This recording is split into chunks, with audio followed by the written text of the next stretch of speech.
Yeah. You made a really good point the last time we tried to record this podcast, or the last time we did record it, but we threw it out and we're not going to use it. We're doing it again, so it's better. What is it that sends you over the edge about it? It's 9:47 p.m. on a Tuesday, and I'm in the middle of like a very serious edit. And I sent an angry text. I hear it ding. All it's going to say is that I'm watching X, Y, and Z, and they should have thrown out the first 3 fucking episodes. You know when you've done everything and you've even... Do you want to have sex? No. And you feel great. And even though your sister still hates you... Thank you. You're pretending to be friends because your dad is... I'm joking, he's just there. Here's to love. Hey! Cole brought this one to us, which is the first 5. I kind of go with the first 7 minutes of the first episode of season 2 of Fleabag. Kind of ironic considering I'm the one who is completely obsessed with this. And I believe, Cole, you referred to it as the Jaclynn origin story because I talk about it and I reference it and think about it so much. And yet, you brought it here. Why? I brought it to us because, yes, this to me is Jaclynn's origin story. And it would be weird if Jaclynn were to say that herself, even though she kind of did just then. She said it with great confidence.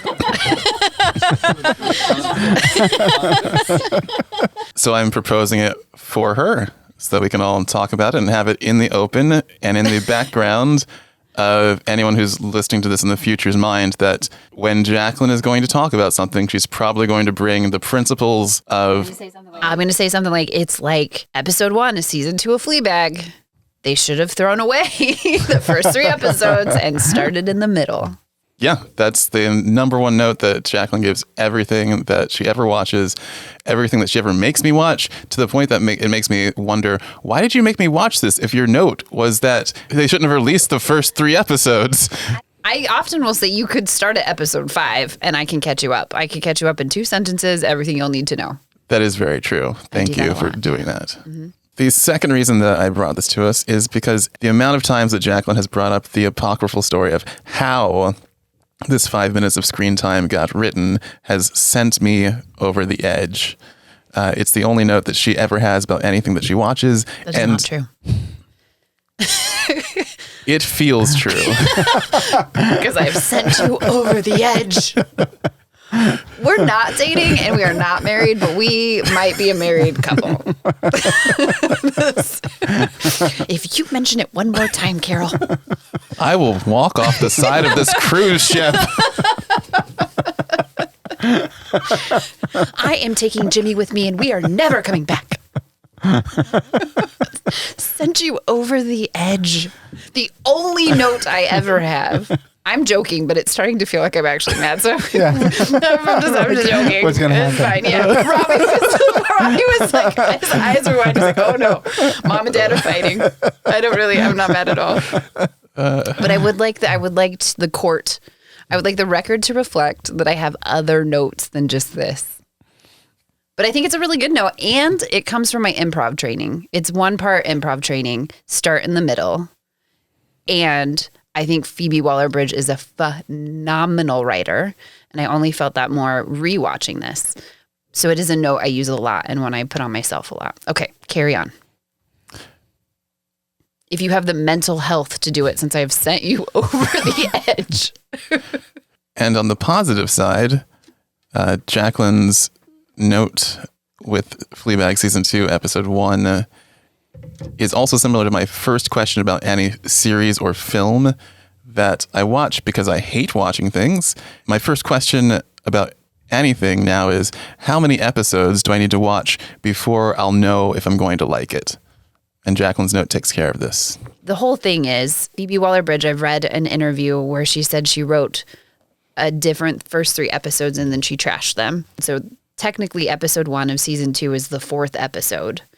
But she trashed the first 3 and then just starts there. And I think you can feel it. I think it's better for it. And then the 6 episode run she's granted is like, we're off and running. as I understand it and as I apply it to my own life and the only note I ever give about anything, I'm not arguing for montages. What those 3 episodes were like that 371 days, 19 hours, and 26 minutes. It kind of fills you into what had happened up to that point. Tell me what that number means, please. A title card, it says 371 days, 19 hours, 26 minutes later. And that's from like when we leave her in episode 1 to this dinner. That's how much time has passed. So we know that right away. We know it's been a year. And then those 3 episodes were catching us up. But all of that is now within like the first 90 seconds to 5 minutes of the new episode. And now we're just off and running. And I think I love that. Like instead of getting 3 episodes, we see it in 90 seconds. I mean, it's condensed, sure, but I think it's more powerful than that, which is 3 whole formed episodes existed. They got thrown away. They got put to the side. And then she found ways to weave them into the next 6 episodes. But a lot of that work was done in the first 90 seconds. So yes, like all of that was condensed into 90 seconds, but also woven throughout the 6 episodes. And I love that. And I think it's brave. I think it's hard. I think our work, all of us as writers, I think it's brave to trash it. And I also think it's often necessary work. As creators of universes, as writers are, you know, like we're creating worlds, we're creating universes where I think we do need to put all of that stuff out to find it. So you need to write it. It needs to exist. You need to get there. But being brave enough to just not think that like every word you have is precious. Like it's all necessary, but it doesn't necessarily all have to be like made or shown. And I should also give Jaclynn, she doesn't want me to say this word, but I'll say it anyway, mad props.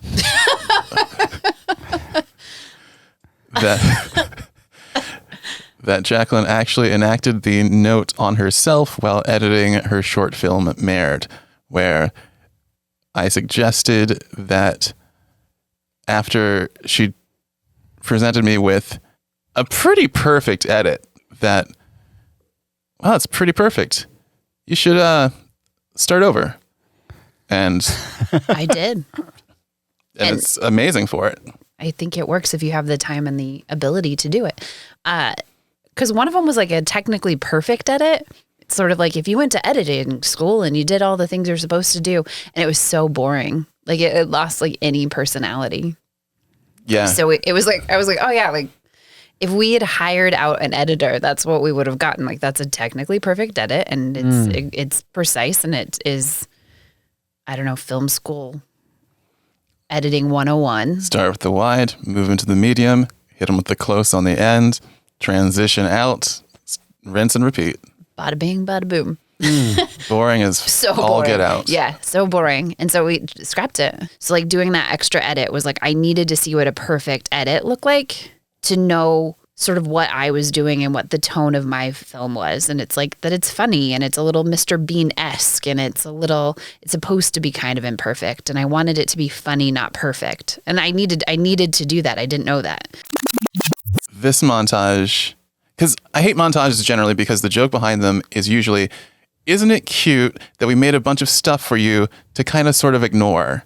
Whereas this one's gag is, we made a bunch of stuff for everyone that you needed to ignore.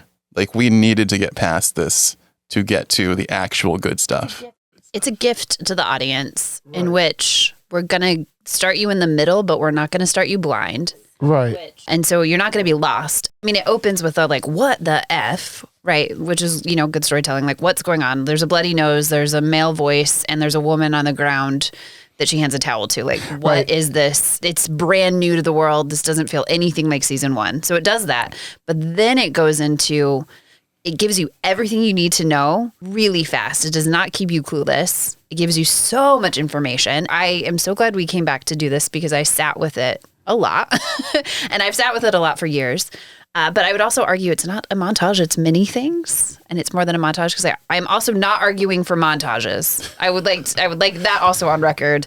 I do not believe like a montage is a magical thing we should all do. I do not. I have very strong feelings about that. It's a gift to the audience. It says, we're not going to bore you by taking you through these 371 days, 19 hours, and 26 minutes. but we're also not going to leave you clueless to what happened. Here's a whole bunch of information and we're off and running. Like you're in the rocket ship, but you are like well prepared. You have all your snacks and your oxygen mask and we're going.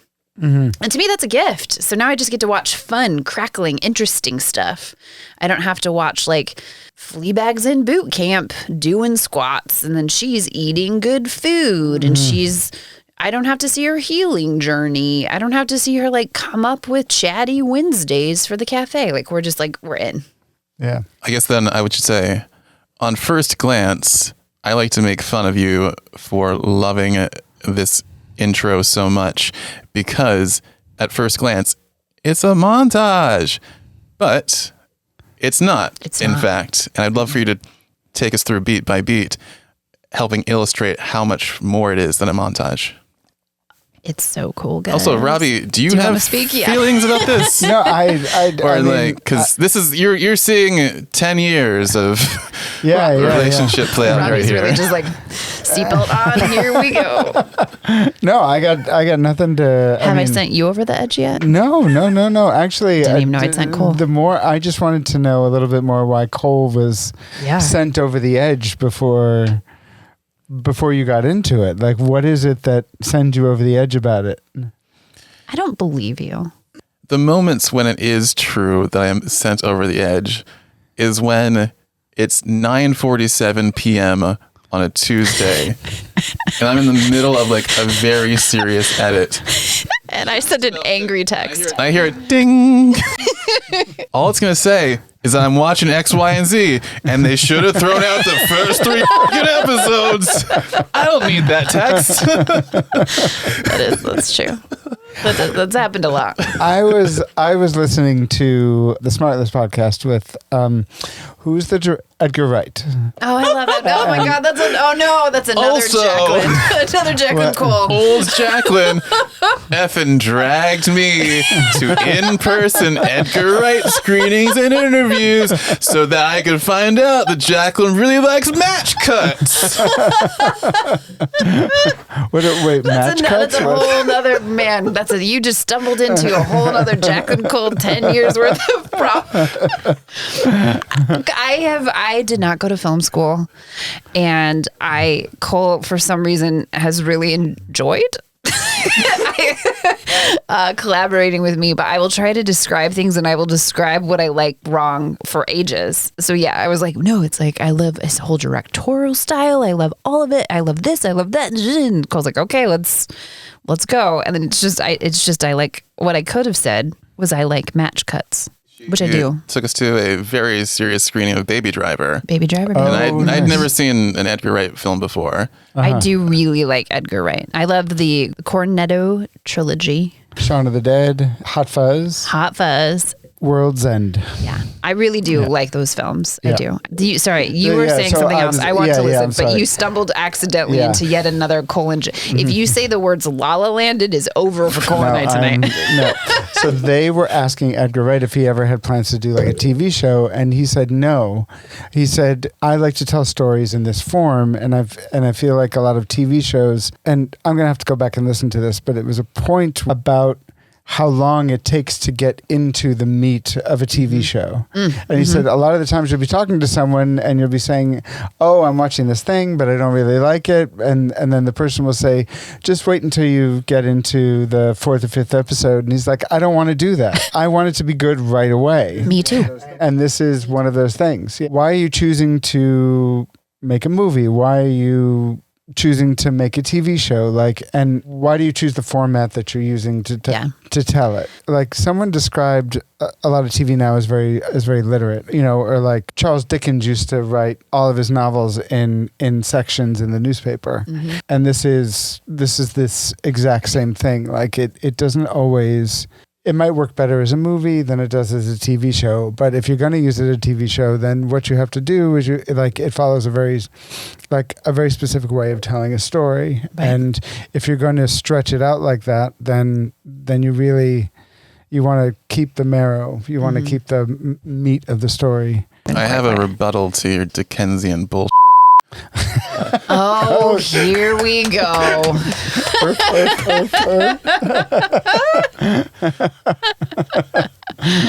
Because that was a compliment to say, like, a lot of TV is like Dickens right now, right? Yeah. Mm-hmm. Editor Cole will fact check this, but Dickens wrote that serialized format because he was being paid by the word. Yes. Yeah. Mm-hmm. Not because it's better writing. He just needed to fill up more space, much like the streamers need to fill up more content. Yeah, no, and I think the guy who said that to me was someone who's produced a lot of theater and someone who's produced a lot of television. And what he was talking about was the way that we consume TV now is pretty similar to the way that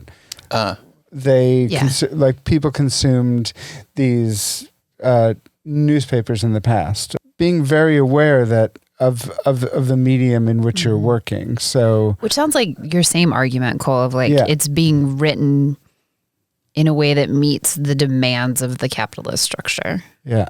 It's not necessarily a compliment being like, it's high literature, this television writing style. It's more, I think you guys are saying the same thing. Yeah.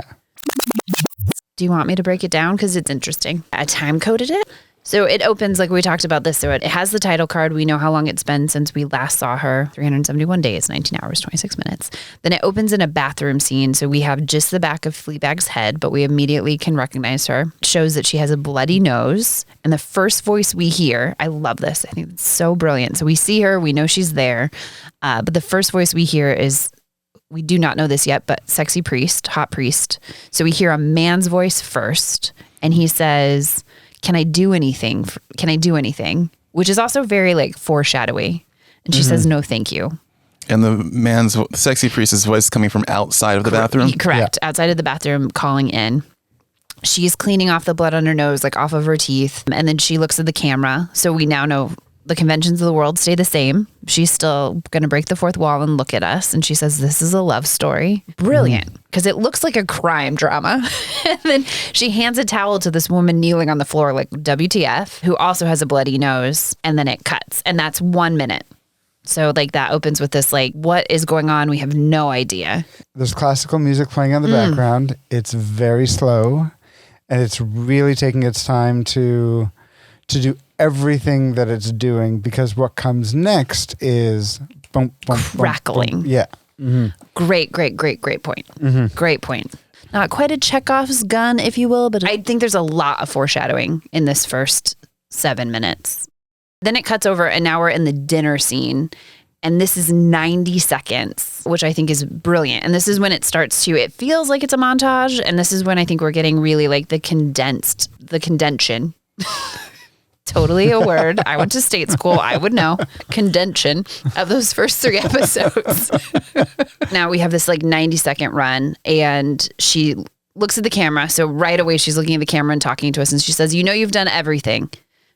And then it cuts and she squats. So doing everything is like squats, avocado toast, saying no to the hot dude and not having sex with him. You feel great. And then we see her laughing with friends, which is huge. Like, honestly, that's a really huge visual moment. She had no friends and her one friend died. So now we see she's with friends. She has community. You don't even think about. And then it cuts to Boo. It cuts to the husband kiss. And she says, your sister still hates you, but you're pretending to be friends because. Cuts to, and now we see a visual of them standing at a grave. Joke, a really funny good joke. She's like, just kidding, he's right there. Cuts to dad. He's raising a glass and they say, here's to love, and engaged. And so you're just getting this like rapid fire information, but it's like not just a montage. It's a montage. It's a monologue. It's a visual story. It intros a new character. It sets the scene. It keeps the world. Like, all of the characters are super well defined and individualized. So it's like a montage, but it's also, she's like monologuing, but it's like usually using visuals to describe it. So it's cuts, it's fast, rapid cuts. It's coming back into the present. It's doing a recap. Like, it's doing so much and it's doing it so fast. And then it ends, all of that ends, right? So we've done all of that stuff. We've seen the sexy priest. We know that they're engaged. We know what she's been up to. We remember the things from last season. Martin's still together. Claire's there. They're not talking. All of that happens in 90 seconds. And then the cap of that is Fleabag looking at the camera smug, like at us, kind of like, here we go. 90 seconds. And now we're like at the dinner party and we're like off and running. what makes this so successful and so brilliant is because the format itself kind of can handle it. Mm-hmm.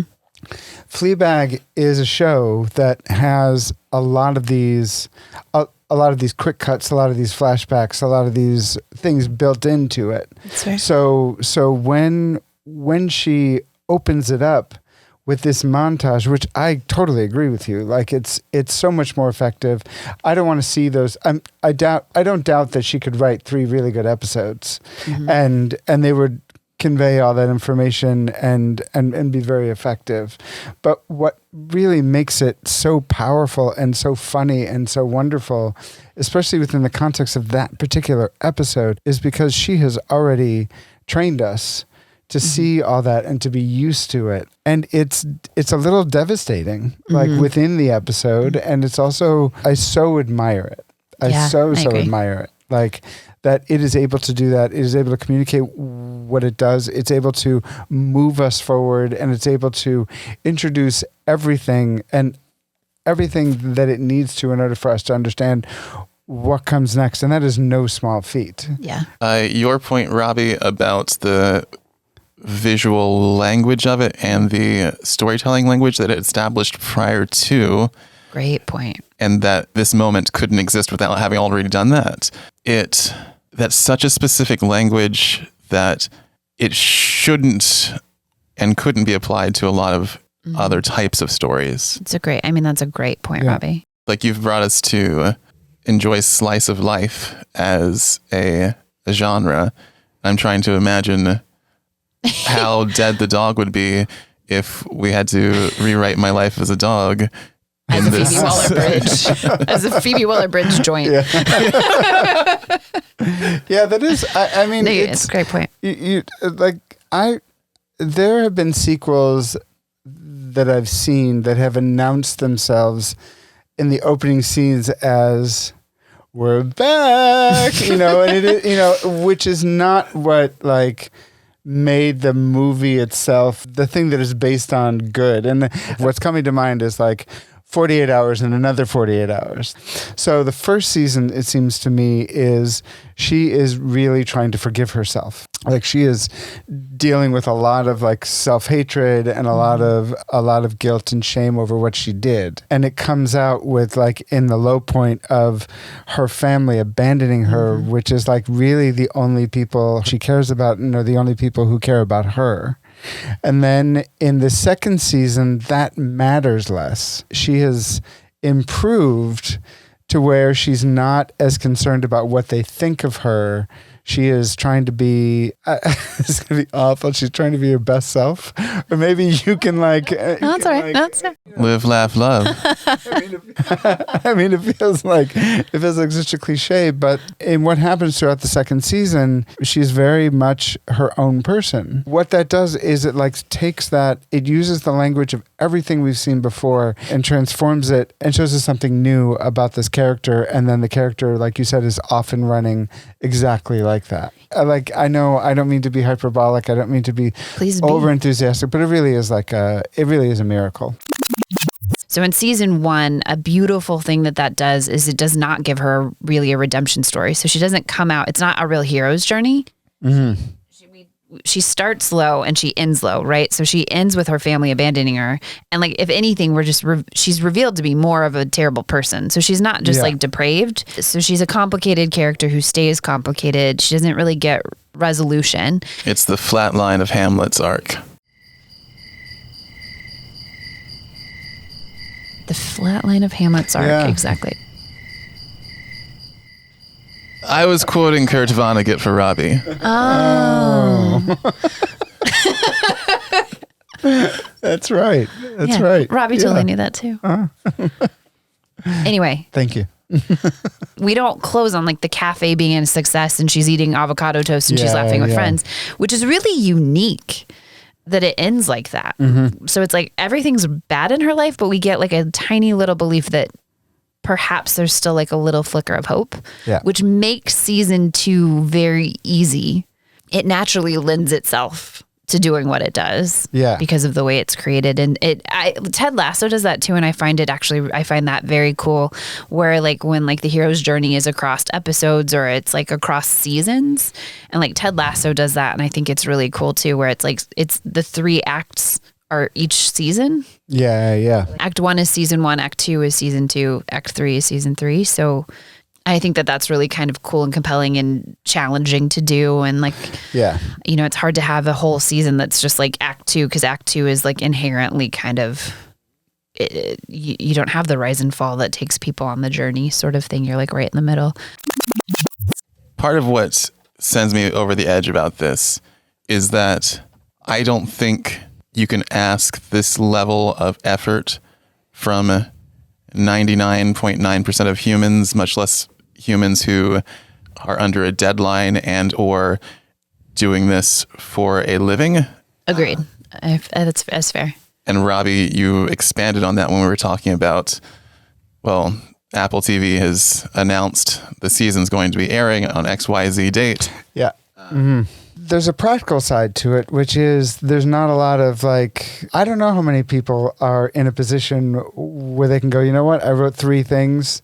3 really good things. 3 really good things. And you know what? Put them in the bin. It doesn't quite do what I want to do. And I'm so glad she did. You get one chance to do it. I get a little bit defensive on behalf of the people who are trying to do it. And that's just the, it's the teacher in me, which is like the first episode of Fleabag and the 2 seasons of Fleabag are like a miracle. Like they are not, I mean, they are rare. And they do not happen all the time. And it takes, I've seen shows of her since. Yeah, and it's not the same magic in the bottle. It is like, oh my God, like, thank you. Every single thing you're doing is right. Oh, that was right. Oh, that was right. Oh, another thing. Oh my God, how can you, and it just gets more and more exciting. And the rest of the world doesn't quite work like that in the real world or in the entertainment world or in the writers' rooms. In the writers' rooms and things like that. And she did it before. I mean, a lot of this was before she had Amazon money. There's like a lot of discussion about how she's on her 3rd Amazon multi-million-dollar contract. I think she's made $20 million twice. And she's made nothing. She's output nothing. Okay. Nothing has hit our eyeballs and impacted the Amazon Prime algorithm. And there's a lot of talk about her perfectionism getting in the way. And then like costing so much money and like development and time. Like there's a Tomb Raider series and it went through 2 different writers' rooms and like tens of thousands or tens of millions of dollars of development, and it may never see the light of day. And in reading a lot more about her process, like she took Fleabag to Edinburgh as a 1-person show, but it started as a stand-up thing, and then it went around to London, and then it went to Edinburgh, and then it came back to London, and then it became a TV show, and it was over years. I think it started in 2011, and then like went on for years. I have one of the scripts, and it has like all this like background from everybody who's been a part of it over the years. And one of the people did say like, it was like just a magical thing that came out of her. Like it was the thing that she was meant to write and exist, and it needed to be done. And it's unique. So it seems to me to apply that to other shows is a little unfair, only in that like it doesn't mean that if you do apply that to other shows, it's going to work the same way. Fair. And you made that point last time, and I was very compelled by it. Go ahead, please. But the thing that it does get across, and the thing that I think a lot of people try to get to, is that efficiency you're talking about, but also like you're narrowing down the story you're trying to tell. What do you need in order to get you from the first moment to the second moment? What do you need to get from the second moment to the third moment? Where are we trying to go with each episode? There's so many moving parts. And so I think the only reason I got a little upset. You're allowed. Was because it's like, it doesn't feel that easy. No, that's fair. Why do you think I never finish anything? Right. But also that it is such a great piece of advice, and it is something to aspire to, I think, as well. I know the listener was not privy to our first recording, but I have shifted. Cole will be shocked. What I really believe, for one, I don't want everything to be Fleabag. That would be so boring. Right. So I don't want that. And I think we saw a lot of things try to be Fleabag in the years since, and nothing ever will be, and that's good. And we should try to do new innovative things. But I've shifted from thinking it is absolutely 100% accurate to be able to use this as a measuring stick to judge everything. Like everything should write 3 episodes and throw it out. And I do kind of believe that. What I will instead shift to is I like to apply that to myself.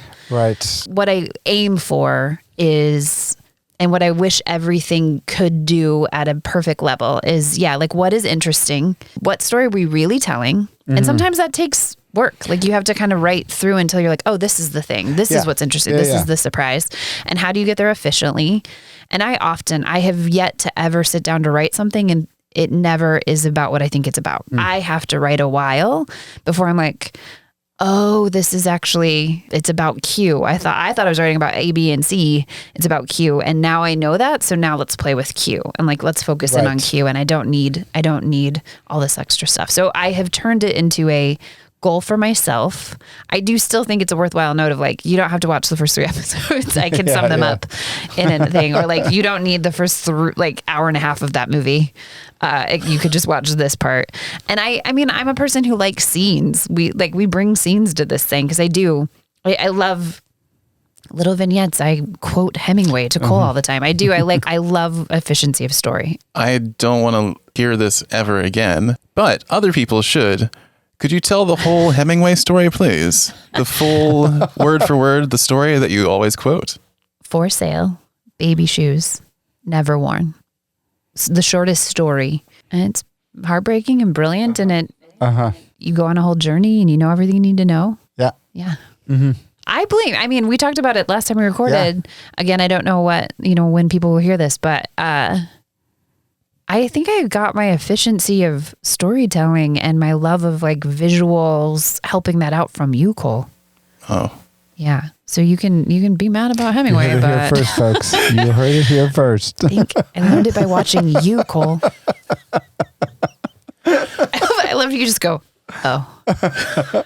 Oh, with efficiency, I did want to say that part of the reason that this sent me over the edge is that so dramatic is that I had to I was privileged to work in the commercial space, Broadway commercial space, for a few years, and you have 30 seconds to quote unquote tell the entire story of this 4-hour long, in a way that sells. Yeah, 4-hour long show in a way that sells, that always has to end with get tickets now. Yeah. And that's a constraint. But because you had schooled me so deeply in the intro of Fleabag season 2, episode 1, I never found any 30-second commercial reference that somebody gave me to be as well done as this. So at any given point, everybody around there hated me because I was just like, it's not that good. Like this De Niro Amex commercial, a little long-winded. This 15-second commercial is a little long-winded. If Phoebe Waller-Bridge would have really cut this down. Yeah. There's something I was thinking about while we were talking about this, and I think it's attributed to Mario Cuomo. I'm not sure. Yeah, it's Mario Cuomo. You campaign in poetry and you govern in prose. Ooh, okay. At one point, Mamdani, at the beginning of the speech, says the name Andrew Cuomo, basically says bye-bye. And then he says, and that's also the last time I'm ever going to utter his name. A great New Yorker once said that while you campaign in poetry, you govern in prose. If that must be true, let the prose we write still rhyme, and let us build a shining city for all. And I was thinking about that in terms of like how we talk about, like how we criticize a piece of art and then how we create a piece of art. We try to be as like poetic and as insightful as we can.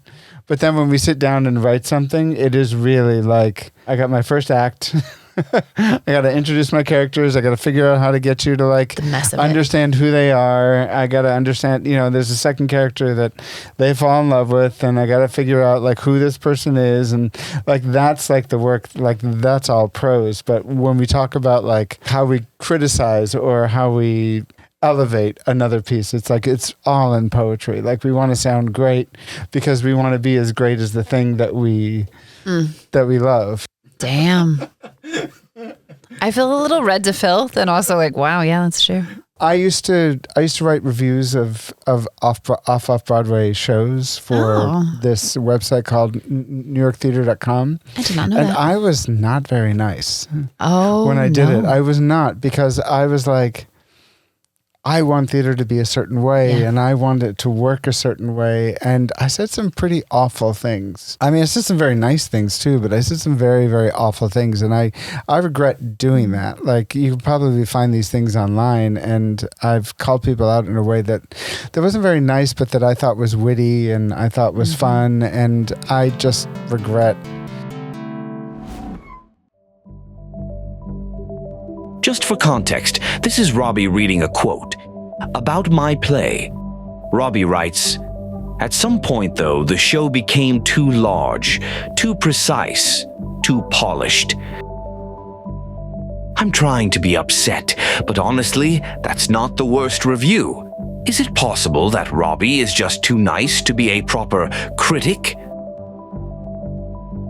You made a really good point the last time we tried to record this podcast, or the last time we did record it, but we threw it out and we're not going to use it. We're doing it again, so it's better.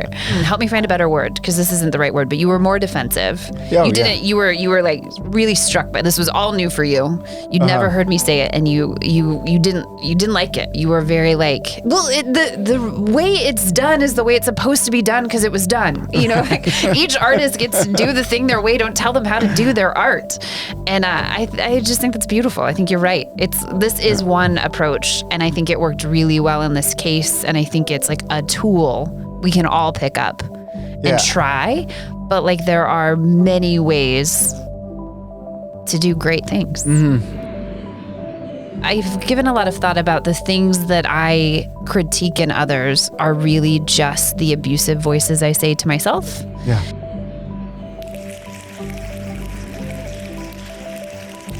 And so as we're talking about that, like holding this as like the rule up against everything to ever be done, and like the things that I would say about like what Ted Lasso's not doing in the first 6 episodes, and it's one of my favorite things to exist. I feel very strongly about it too, is actually just sort of like a self-abusive voice that's just hurting me and like holding me back. Yeah. It's really depressing to think about, but very eye-opening. Yeah. So thanks, you've changed me a little. I'm like, maybe I could be gentler, not only on everything, but myself too. Yeah. Because those writers are doing amazing. Yeah. Yeah, like anyone. When I think about them as people and not just, some behemoth show, it's like, oh yeah, they made choices and they were up against constrictions. Yeah. Constructions. Don't, Cole. Your face is screaming again. You are silent, but your face is screaming. I literally didn't say anything. Anyway. But I need people to watch this scene and listen to everything that you're about to say, because it is amazing. It's a great scene. Yeah. It is just a great scene. Phoebe Waller-Bridge did good. She did good. We're fans. And the whole season's excellent, my humble opinion. And freaking season. It has one of the best full story lines that we talked about, which is "It'll pass," which Robby put into his singular reading of his play. For Jaclynn. One of the nicest things ever. Thank you so much for digging into that and Was for there being anything else so you wanted to say, Cole? thankful that you put me through 10 years of listening to this.